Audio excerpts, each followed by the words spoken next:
But even if you're joining right now, you didn't miss a lot. But just to keep you updated, we have an international guest in the house. We have a very important guest here with us today. We are so blessed to have, may I call him Prof. Cyril Hoveron. Like I said, you have been to different universities around the globe, and he has been active in as far as theology is concerned. I'm sure by the end of this show we could have learned one or two things. That's what we are trying to do now. This is the second segment. In the first segment, he shared with us his background, how he transitioned from physics even into theology, and he explained how, both are science. That was very, very wonderful.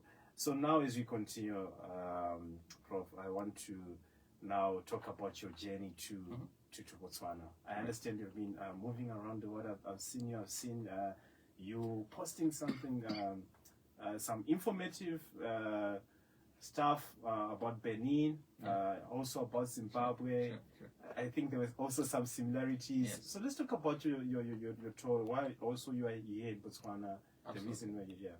Well, Botswana, I should say, Botswana is my 127th country that I've been to. 127? Yeah. So it's Wow. I have other examples to compare with. Okay. And I was very much impressed when I just landed in Botswana. I was impressed by the politeness of the people, by their friendliness, their smiles, their easygoing, and it was a very pleasant experience indeed. Okay. Well, the nature also, it's magnificent. I say I believe firmly, maybe it's not proven scientifically, but it's more like guesswork.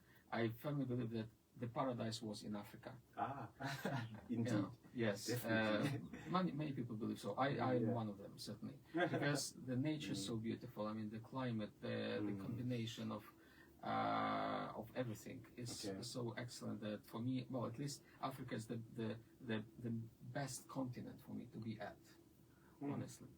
And Botswana is certainly a pearl of Africa. It's a gem.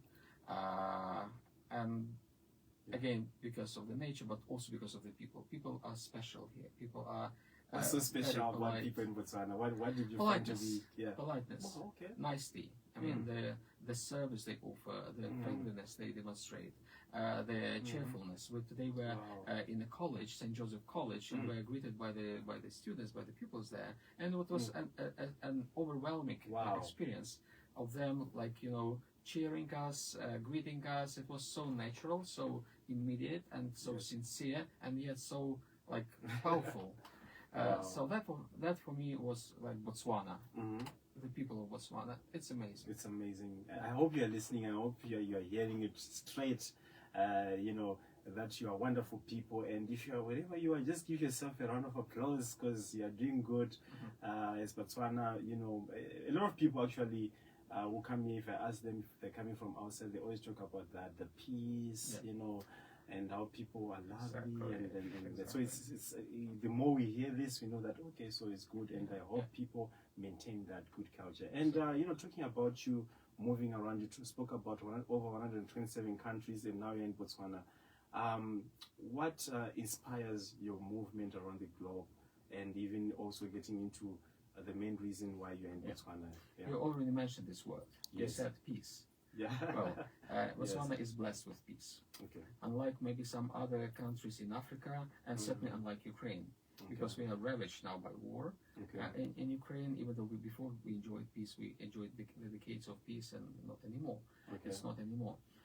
Botswana is blessed with peace, and it's something another thing that really attracts us as Ukrainians. It's a safe, peaceful country, and the message of peace is something that drives me. They drove me to Africa and to Botswana in particular. I am to tell people here that don't take peace for granted. Peace is not something to be taken for granted. Peace is something that is gained. You need to apply effort to have peace. Yes. And if you have peace for a long time, for decades like Botswana, it should not create a for you an illusion that peace is something that will be always there without your effort, without your contribution to peace. Okay. People need to contribute to peace in order to have peace. I came here to tell this to Botswana, and also to tell why we don't have peace in Ukraine. What are the reasons why we have the war, and what are the reasons and that we desperately longer for peace. We want peace, and we want the same peace as people in Botswana enjoy. We explain why the war happened. Yes. It happened not just because we wanted war. It's not something that we chose. It's not something that we wanted. It was imposed upon us. And still, the only power, the only person actually who can stop the war is the one who started the war. Yes. It's not up to us to end the war. Yes. We resist, of course. We do not yield. We don't surrender to the aggressor because we want to preserve our identity. We want to preserve our life. We want to preserve our homes. We resist, but it's not our choice. Wow. This war. We fight this war because of the need to survive. It's a war of survival. It's an existential threat for us that tries to eliminate us. And we resist it, and we consider also this war as a new colonial war. Colonization may happen not just in Africa, even though it is still the residues of colonization across Africa, of course, and this is a very sad situation. But also we in Ukraine experienced colonization. Experienced colonization from different powers, like Germany wanted to colonize us during the Nazi period. Then the Russians in the Soviet period colonized us. We had very sad episodes like the massive famine, Holodomor. We now have war. We have been having this war since 2014. Yes, just Yes. to on as if I'm catching you on Holodomor. Yes. You know, because it's recently there was commemoration all around the world, Very recently. and also even here in Botswana, it was commemorated by the Embassy of Ukraine. Can we talk about that? It's I remember you were talking about the history, colonization, and so that was 1932 to Correct. 1933. Famine. Can we talk about that? Absolutely, of course. You mentioned that it was organized by the Embassy of Ukraine, actually, which invited me to Botswana. I'm here on the invitation of the embassy, and I'm very grateful to the embassy and the ambassador of Ukraine. And also, indeed, they organized an event to commemorate Holodomor, the massive famine. This event, even though it was pertinent to Ukraine, it affected the Ukrainian people.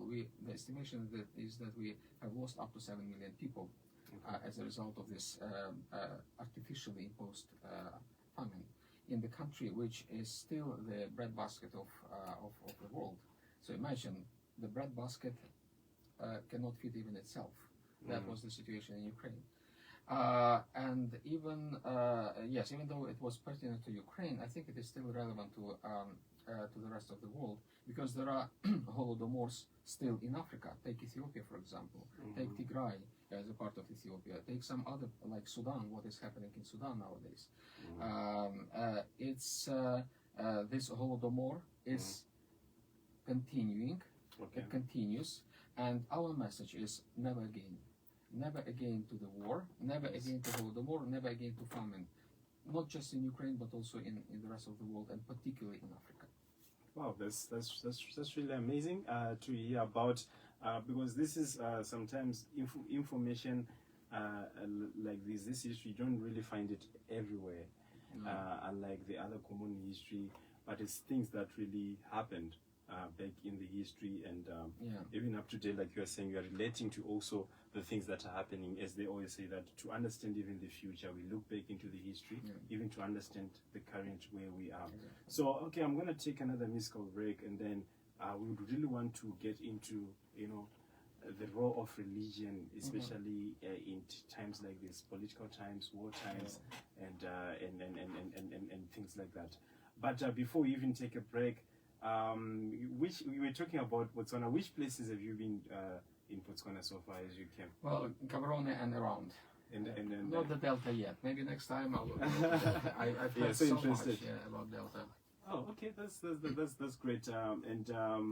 in Gabs, you have been meeting different people. Well, Who have you different, met yes, so far? yes, we've met different religious communities. We went to the Anglican Cathedral, we went to the Catholic Cathedral, we met the religious leaders, we continue meeting religious leaders around the city. I observe and I testify that it's a very diverse city in terms of religion. I went even to the Hindu temple nearby where I'm staying, and I saw the mosque. So it's really a very vibrant, religiously vibrant, alive, and diverse city.